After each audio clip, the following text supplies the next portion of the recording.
Welcome to this edition of Kurt's Too Cheap to Call a Plumber, so I'm going to figure it out myself.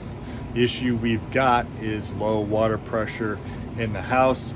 The pressure tank seems to be working. It operates between 38, which is the cut-in PSI, all the way up to 60 PSI when it fully gets filled with water. So the working theory is that the pressure tank is low on PSI, and I'm going to test that. So what I'm going to do is I'm going to turn off the water. I'm going to drain the pressure tank, which should remove all water pressure. And then I'm going to use a normal tire gauge to check and see what the pressure is inside of the tank. So hopefully this is it and it's not anything more serious or something where I need to actually call a professional. But through a lot of how-to tutorials, and actually the label on the unit itself walks you through the process of checking it. So it should be something that everybody should be able to do in the comfort of your own home. So let's get into it. First things first, we're gonna hit the power to the well pump and the pressure tank to make sure that's off. And then I'm gonna turn the water off to the rest of the house. So this is the valve that shuts off the water after it goes past the pressure tank. That way the water pressure and everything stays constant in the house while I'm doing this, and I don't have to worry about bleeding all of the lines and all of that stuff later. So we'll just avoid that. Next thing I've done is I've added a small little hose, a short little 6-foot hose to the drain valve, where I'm going to open it up and release all of the water and the pressure that's in the tank. And that's going to, for me, terminate here into my floor drain. And then as we are doing this, we can see that the pressure is going to, I haven't opened it up all of the way, it's going to splash and spill all over, but for sake of this demonstration, you can see that that's going to go down to 0 once it's empty. All right, I've opened the valve up a little bit more, and we can see that it's draining out the possibly 35 gallons in this pressure tank. It's a 33.4 gallon unit, so we'll give it a couple minutes to fully drain. As you can see, we've got it fully drained and it is down to 0 PSI. Come up here, unscrew this cap. Then I'm going to come here and take my tire gauge. And as you can see, we are at 35 PSI. So by that measure, we're at 34, 35 PSI. I'm kind of thinking that's not the culprit. Since I've got ample pressure, that should not be what is keeping the water pressure from being consistent. So I'm gonna have to troubleshoot further from here. So the water pressure in the house is still subpar. There's nothing wrong with the pressure tank as it seems.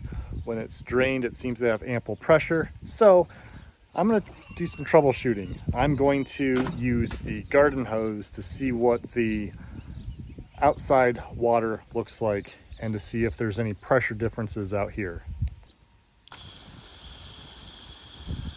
Looks like we've got plenty of water pressure to our outside hose bibs. I think it's just an internal pressure issue.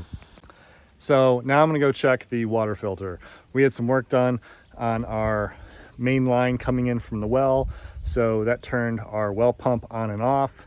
And I'm thinking that just through all of that commotion, extra sediment was probably released and it's probably got our water filter bogged down. So that's gonna be what I'm gonna try next, because if the water pressure to the outside spigots doesn't have any issues, that water is not going through the filter. So it's uninhibited. So I'm thinking that the filter is the issue.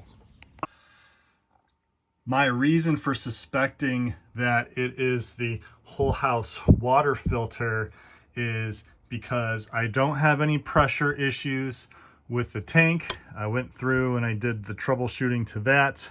Here's the main water line coming in.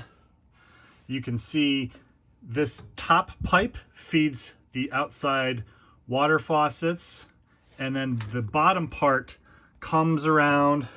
So the main water line comes in for the in-house water. It goes through the whole house pre-filter. It then goes up through the water softener to get softened, and then up to feed the rest of the house. So I'm thinking that if I change the water filter, it's probably going to be really dirty. And it is a filter that I changed several weeks ago, but with all of the work that we've had done, I'm thinking that just a lot of sediment worked its way loose, and it's probably pretty filthy. So with that, I'm going to turn off the water to isolate and I've got one of these fancy Wi-Fi units, so I could just have my phone turn off the water. It comes in handy if we ever have a water leak or an issue. I can have my phone or our home smart device turn off the water there to prevent any further issues. It's come in handy quite a bit. And then I'm going to allow the water to flow through the bypass just in case somebody needs to flush the toilet while I'm doing this. All right, so I've got my filter off, and as we take a look at this, this is absolutely disgusting. This is weeks of something I should only have to change once every 3 months. This is only a few weeks of wear and tear. This has to be the culprit to the pressure issues. And if I go and I drain out the sediment,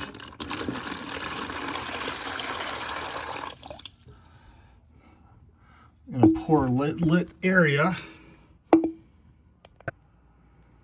but if we can get the camera to focus in there, you can see that it's a lot of sludge.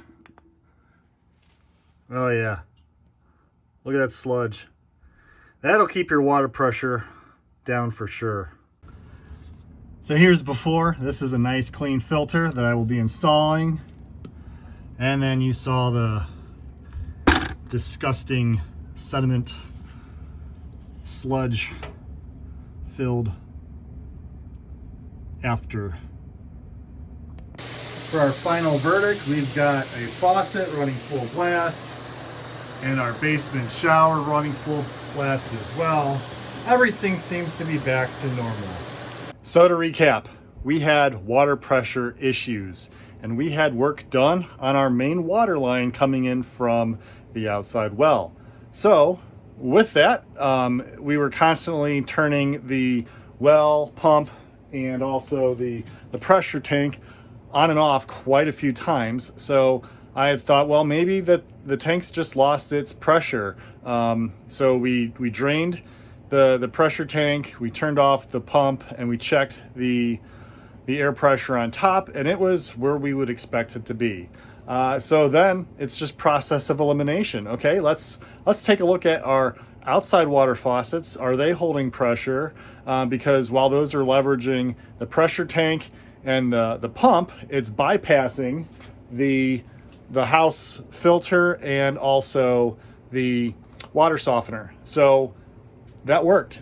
We didn't have any issues with our outside hose.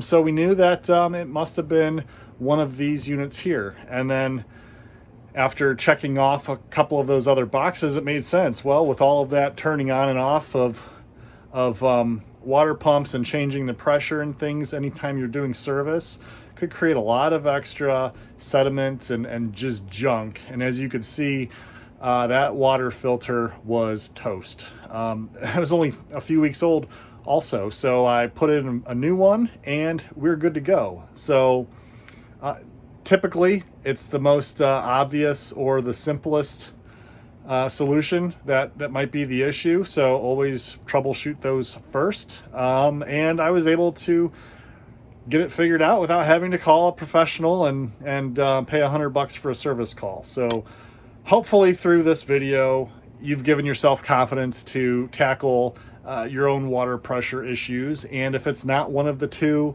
solutions that I identified, then yeah, look elsewhere or call in a professional. So good luck with your project. Hopefully you enjoyed my demonstration of my how to troubleshoot this issue. And until next time, thanks for following along.